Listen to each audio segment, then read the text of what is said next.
cross this one in. Diving header, and it's in! The choo-choo train just keeps steaming along. Ricardo Pepi.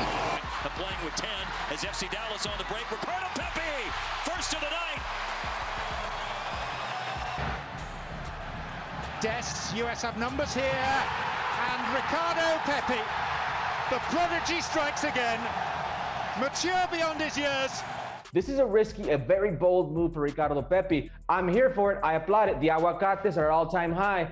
Pepi has taken this path less well-traveled. We're talking about huge money. No, I think adaptation will be just the speed of play over here in the Bundesliga. Obviously it's going to be a little bit more competitive, but you know, I'm ready for the challenge and ready to work. Ricardo Pepi, the kid from El Paso, Texas. Not too long ago, you were playing in the USL, my man. Now a $20 million reported transfer fee. Highest for a homegrown club record, second highest in Major League Soccer. How does it feel? No, it feels great, man. You know, it just shows that I've been working and, you know, and things like that. And, you know, it's always been a dream of mine to play in Europe. And I feel like, you know, we accomplished one step, but we still got a lot of steps and a bright future ahead of us. Ricardo, how would you describe the past 72 hours of your life, the moment you had to take the trip to Germany, take your physical, and then making it official? What has it been like for you and your family these past days? No, honestly, it's been crazy. You know, it's been crazy because once we found out that, you know, there was a team interested and it was Augsburg, you know, we didn't know when I was going to leave, you know, so all of a sudden they told us, you know, that we want you there on the 2nd, and I tell my family, I tell my parents, and they're like, oh, wow, that's a little too soon. So, you know, it was a little too fast for them, but, you know, we're happy to be here, and obviously with the physicals and everything came out good, and now we're training with the team, first training what got done today. So I'm very excited to see what the future brings for me. Ricardo, we heard a lot of teams being reported. Wolfsburg, there were a few teams in the Premier League. Wolves, one of them, another unnamed team. Why Augsburg? Well, why did you choose them? I feel like Augsburg gave me the confidence from the first step. You know, even before mentioning numbers, anything like that, they talked to me on the phone, and you know, they always gave me the confidence. They always told me that, you know, they highly rated me and things like that. So, you know, it made me feel good about them, and it made me feel good about myself. So, you know, ever since they talked to me, I felt comfortable with them, and you know, giving the confidence to the player, I feel like is a key aspect in soccer. Has it sinked in already for you? The moment you just said you finished your first training session, the moment you are in the locker room, taking a look around, you are part now of a European club, and that was obviously a dream of yours. Has it sinked in already? No, honestly, it hasn't. You know, it's been the second day that I've been around with my teammates, and you know, still trying to get comfortable around some of them. I feel like I've had a good communication with them, so you know, still trying to get comfortable and get used to obviously the whole locker room. But you know, little by little, it's getting a little bit more comfortable, and it's sinking in a little bit more. What type of conversations did you have with Greg Berhalter, the U.S. men's national team coach, about this move to Augsburg in the Bundesliga?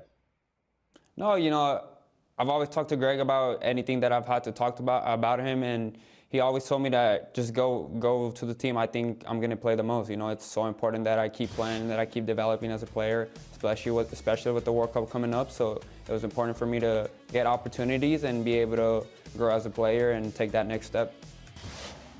It's 2022. It's a World Cup year. How big of a factor was that in your decision that in 11 months, most likely the U.S. men's national team will be playing in Qatar, the World Cup? How big of a factor was that in making your decision? It was huge. It was huge. You know, I feel like most of my decision came to that point. You know, it was a decision that had to be made with a team that I knew I was going to get opportunities. You know, I couldn't go to a team that I wasn't going to be playing, because obviously it's a World Cup year, and you know, you want to be at your best for that year, and I want to be able to go compete and play in that World Cup. So, you know, Augsburg, I feel like they're going to give me the opportunities, and, you know, I just got to show them that I'm worth it and that I work hard for the team. And, you know, I feel like they're going to put their trust in me, and it's going to be all good. Augsburg is putting their trust in you, $20 million. They're midway through the campaign right now, sitting 15th in the Bundesliga, only 17 goals scored in 17 games. And they turned to an 18-year-old kid with very little, I guess, pedigree, if you will. You still have a long career ahead of you. It's a calculated risk by them, but it's also a calculated risk by you. Have you thought about what would happen if the team is relegated? No, I feel like, you know, that hasn't been a thought of mine, because I'm here to I'm here to help the team, and we're not thinking about relegation right now. I think we got to think ahead of. We just got to think day by day about the next game, and the next game is Saturday. So we're not really thinking about that. We're not really focused on that, but on the next game. Have you had a chance to talk to your manager? What have you heard from him in terms of what are the expectations from Ricardo Pepi? Because, as Herc said, when you are a transfer fee record for a club, expectations are obviously really high. But what have you heard from your manager so far? No, yeah, it's been the second day, and he knows I've been out for about 2 to 3 weeks. So obviously he knows that I'm not going to be at my best starting now. So. No, obviously expectations are high, and even just for myself, I know it's a big transfer fee, and I know that, I'm taking that next step, and it's going to be a bigger step than I took previous steps, but it's going to be important for me to show out and show the team that, they can trust me.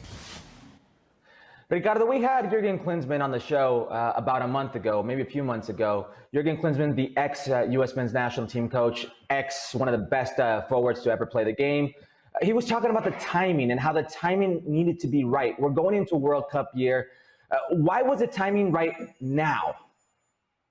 No, like I said, I feel like I needed that next step, and I need to play. So I feel like there's no better timing than taking this opportunity now. I feel like this is the next step for me, and obviously I think I can play in this team, and I think that I can show them what the qualities I have, and I can earn some minutes and some opportunities. Is it one of those situations in which, once the opportunity arises, you have to take it? Or was there consideration from you and your team, your family, of saying, let's take our time here and consider if this is the right moment? Or was it when you guys heard from Augsburg, was it the right time to go just because the opportunity was there for you guys right now?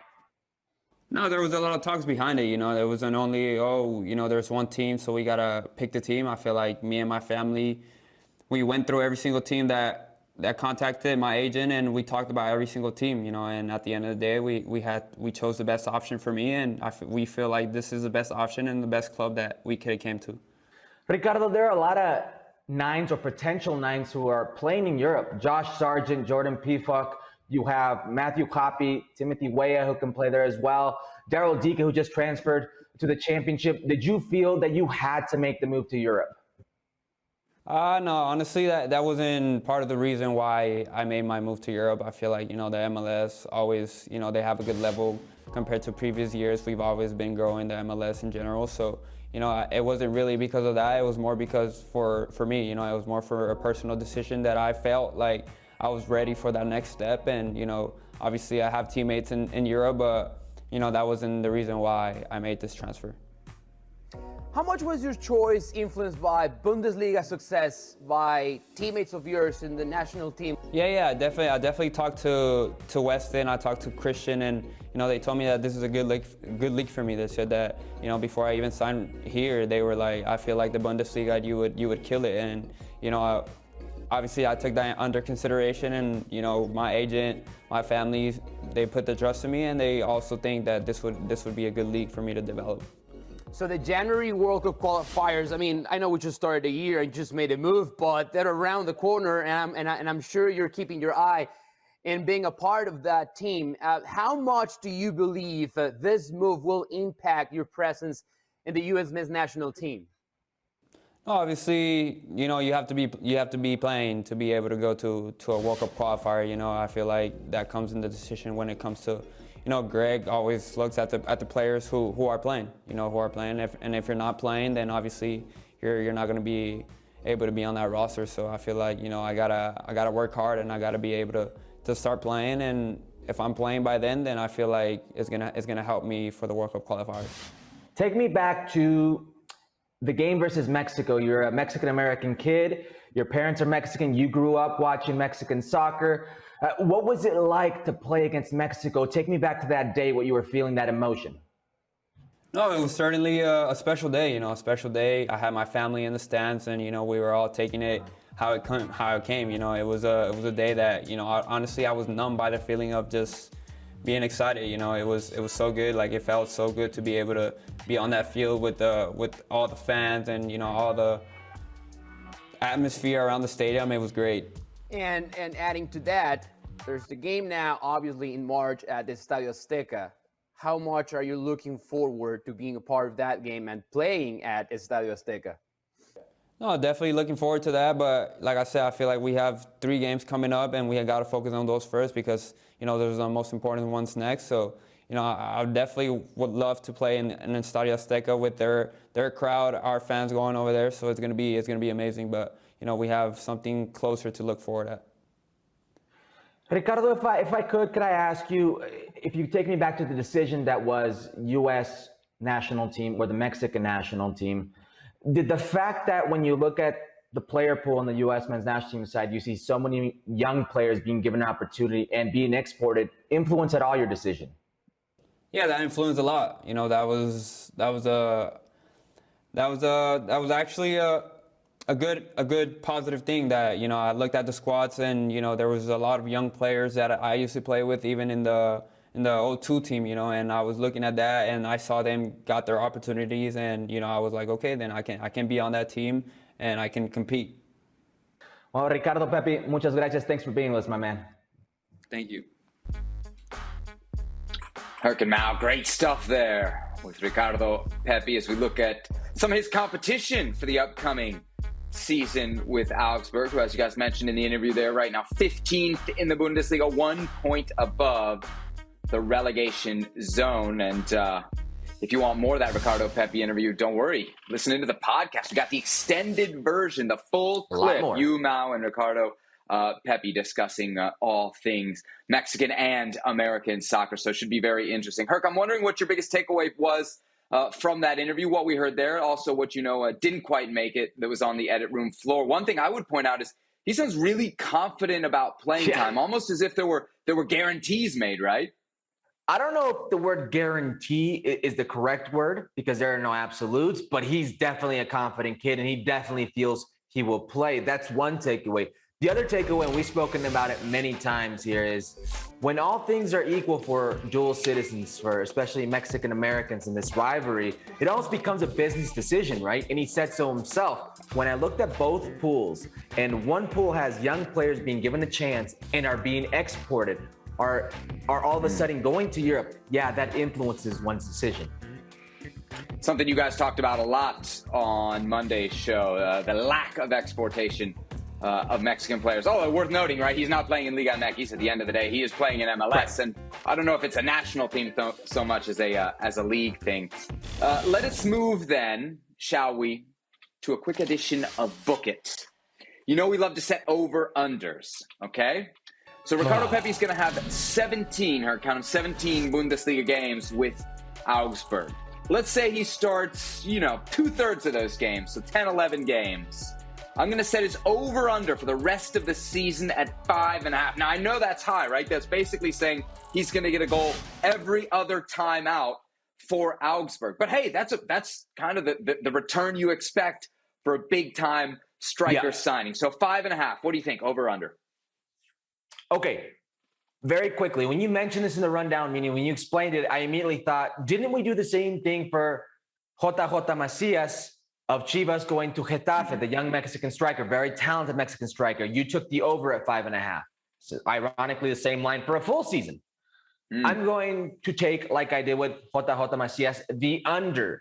Now, yes, Ricardo Pepi is a $20 million man, but there's a reason they signed Ricardo Pepi. They don't score goals. 17 goals in 17 games. And between the two forwards that are already played, they scored I think 5 goals, if I remember what Derek Ray had told us, between the two. So it's because they don't create enough. They don't create enough goal-scoring opportunities. And every good 9 is dependent on that service. And Ricardo Pepi is no different. Factor that in, or couple that in with a few other things like the getting adapted to the culture, the language, the speed of play, the physicality. I still feel he himself is growing into his own body, and he's never played at such a high level. Say what you want about the U.S. men's national team and the players that are around him and how that can make him better. He's only played against CONCACAF opposition. He's only played against Major League Soccer opposition. It's going to be a learning curve. So you going under, huh? You going under? Yes. You're hand checking the brake on the Pepi hype train. Let me go over. Let me You're go so over sad. on the 5.5. If for no other reason than, look, the kid scores in bunches. But I am with you. The concern here is, we mentioned they're 1 point right now above the relegation zone, right? Yeah. Or at least from potentially being in the relegation playoff, which you don't want to be in at all when it comes to Bundesliga and Germany. If any one of the guys that you saw on that full screen graphic, right, any one of those Augsburg players catches fire, they're getting left in. It doesn't matter what Ricardo Pepi was promised or not promised or what guarantees of playing time there were. It doesn't matter the $20 million transfer fee and that's an Augsburg club record. None of that stuff matters. In a relegation fight, the hot hand is going to get the benefit of the doubt. So if he's the hot hand, I don't think he has trouble to hit 5.5, right? Because if he gets hot, we know how hot he can get. But if one of the other guys gets hot, I'm worried. Yeah, those other guys have not gotten hot, but Pepi scores in bunches, and I will give Pepi this. He is so confident. It is borderline, I don't want to say arrogant. There's a swagger about him, and I'm here for it.